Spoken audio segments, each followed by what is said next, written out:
ഇപ്പം തന്നെ ഈ തെരഞ്ഞെടുപ്പിൻ്റെ ആ വേളയിൽ ഏറ്റവും വലിയൊരു വിവാദമായി മാറിയത് പ്രകാശ് ജാവദേക്കർ പി ജയരാജനെ സന്ദർശിച്ച വാർത്തയാണ്. അതിനെ തുടർന്ന് ദല്ലാൽ നന്ദകുമാർ എന്ന് പറഞ്ഞ ഒരാൾ കുറേ ആരോപണങ്ങൾ ഉന്നയിച്ചു. എന്നിട്ട് ഇത് പത്രസമ്മേളനം നടത്തി ശോഭ സുരേന്ദ്രൻ പറഞ്ഞതും അന്ന് വലിയ വിവാദമായിരുന്നു.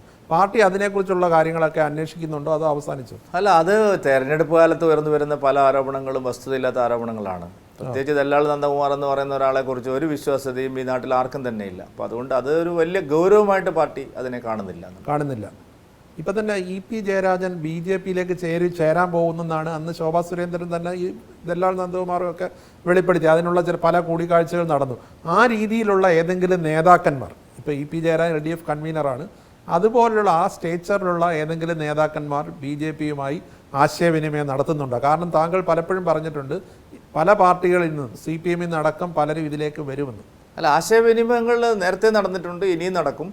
അത് തദ്ദേശ തെരഞ്ഞെടുപ്പും നിയമസഭാ തെരഞ്ഞെടുപ്പും ആകുമ്പോഴേക്കും അതിനുള്ള ഒഴുക്ക് കൂടും. കാരണം ഇപ്പം തന്നെ പല പാർട്ടി ഗ്രാമങ്ങളിലും ആളുകൾ മാറി ചിന്തിക്കുകയാണ്. അപ്പോൾ ഇനി സഖാക്കൾ നേതാക്കന്മാർക്ക് വളരെ വിഷമം ഉണ്ടാവില്ല. പണ്ട് പോയാൽ ഒറ്റപ്പെടുമെന്നുള്ള പേടിയായിരുന്നു. ഇപ്പം അങ്ങനെയില്ല. പല സ്ഥലത്തും ഇപ്പോൾ കണ്ണൂർ ജില്ലയിലടക്കം നടന്നുകൊണ്ടിരിക്കുന്ന പല സംഭവങ്ങളും ഇപ്പം വോട്ടർമാർ വന്നിരിക്കുകയല്ലേ, അവരുടെ അറിയാത്ത ഓരോ ബ്രാഞ്ചിൽ നിന്നും ആളുകൾ വോട്ട് ഇങ്ങോട്ട് ചെയ്തിരിക്കുക.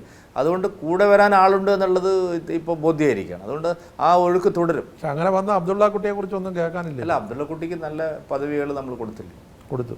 അബ്ദുള്ള കുട്ടിക്ക് ഏറ്റവും നല്ല പദവിയല്ല കൊടുത്തു.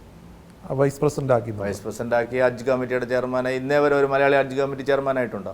മോദി വണ്ടി വന്ന് വരാം ഹജ്ജ് കമ്മിറ്റി ചെയർമാൻ. കാരണം ഏറ്റവും കൂടുതൽ ആളുകൾ ഹജ്ജിന് പോകുന്ന സ്ഥലമായത്. ഈ അഹമ്മദ് കുഞ്ഞാലിക്കുട്ടി കയ്യിൽ വെച്ചുകൊണ്ടിരുന്നതാണ് എല്ലാ കാര്യങ്ങളും. അപ്പോൾ ആ മൊണപ്പൊളിയൊക്കെ ഒഴിവാക്കി സുതാര്യമായിട്ടല്ല ഹജ്ജ് നടക്കുന്നത്. തട്ടിപ്പ് നടക്കുന്നില്ല. പണ്ടെല്ലാം ഇവർ തന്നെ ട്രാവൽ ഏജൻസിയാണ്.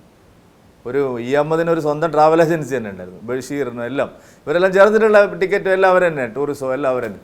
ഇപ്പോൾ അതൊക്കെ മാറിയില്ലേ? ഇപ്പോൾ നല്ല സുന്ദരമായിട്ട് ഹജ്ജിന് പോകുന്നില്ല. സ്ത്രീകൾ 4000 ആൾക്കാർ പോയില്ലേ പുരുഷന്മാരില്ലാതെ.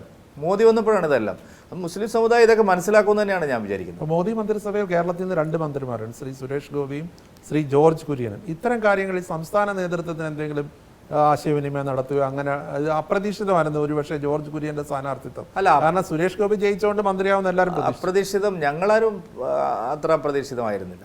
കേരളത്തിൽ ഒരു മന്ത്രിയും കൂടി ഉണ്ടാവുമെന്നുള്ളതിനെ സംബന്ധിച്ച് നല്ല ബോധ്യം ഉണ്ടായിരുന്നു. ജോർജ് കുര്യനാവും. തീർച്ചയായിട്ടും ഒരു മതന്യൂനപക്ഷ സമുദായത്തിൽ നിന്ന് ഒരു മന്ത്രി വേണം. പിന്നെ മന്ത്രിസഭയെ തീരുമാനിക്കുന്നതിൻ്റെ ഒരാഴ്ച മുമ്പ് ഇതാരും പറയില്ലല്ലോ. മന്ത്രിസഭയിലെ ആലോചനകൾ ആവശ്യം വരുന്ന ഘട്ടങ്ങളിൽ വേണ്ടപ്പെട്ടവരായിട്ട് അവർ ചർച്ച ചെയ്യും. ഇനിയും ഒരു കേരളത്തിൽ നിന്ന് ഇപ്പോൾ താങ്കൾ ഇത്രയും വലിയ വിജയം സമ്മാനിച്ച അധ്യക്ഷൻ എന്നുള്ള നിലയിൽ താങ്കളെ രാജ്യസഭാംഗമാവുന്നു, ചിലപ്പോൾ മന്ത്രിയാവും, ചിലപ്പോൾ ഗവർണറാകും എന്നൊക്കെ പറഞ്ഞ് ചാനലുകളിലും മറ്റും വാർത്തകൾ വന്നിരുന്നു. എന്ത് പറയുന്നു? ചാനൽ വാർത്ത കണ്ടിട്ട് ആരെങ്കിലും വിശ്വസിക്കുമോ? എനിക്ക് എൻ്റെ പാർട്ടിയെ പറ്റിയിട്ടും എൻ്റെ നിലപാടിനെ പറ്റിയിട്ടും എൻ്റെ അവസ്ഥയെ പറ്റിയിട്ടും ഞാൻ എവിടെ നിൽക്കുന്നു എന്നതിനെ പറ്റിയിട്ടൊക്കെ എനിക്ക് നല്ല ബോധ്യമുണ്ടല്ലോ.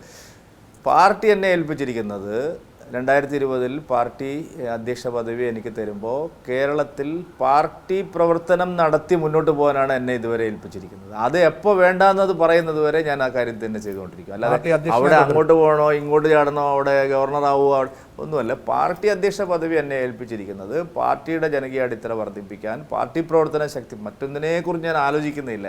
എൻ്റെ മുമ്പിൽ മറ്റൊരു അജണ്ടയും ഇപ്പോഴില്ല. ഇപ്പോഴുള്ള അജണ്ട ഒന്ന് മാത്രം, 20% നിന്ന് എങ്ങനെ 30-ലേക്കോ 35-ലേക്കോ പാർട്ടി എത്തിക്കുക. അത് പോകുന്ന വഴിയിൽ സുരേന്ദ്രൻ ഇനി അത് നയിക്കണ്ടെന്ന് പറയുന്നത് വരെ ഞാൻ മറ്റൊരു ചെവിയും എനിക്ക് കേൾക്കില്ല. നിങ്ങൾ എന്ത് പറഞ്ഞാലും ഞാൻ കേൾക്കില്ല. നിങ്ങളെ TV-ക്കാരെ എന്ത് കാണിച്ചാലും ഞാൻ കാണില്ല. എൻ്റെ മുമ്പിൽ ഒരു നുകം വെച്ച കാളയെ പോലെയാണ് ഞാൻ. ഈ ഒരൊറ്റ ലക്ഷ്യത്തിലേക്കാണ്, 20% നിന്ന് 35%-ലേക്ക് എങ്ങനെ എത്തും എന്നുള്ള ചിന്തയല്ലാതെ എനിക്ക് മറ്റൊരു ചിന്തയുമില്ല.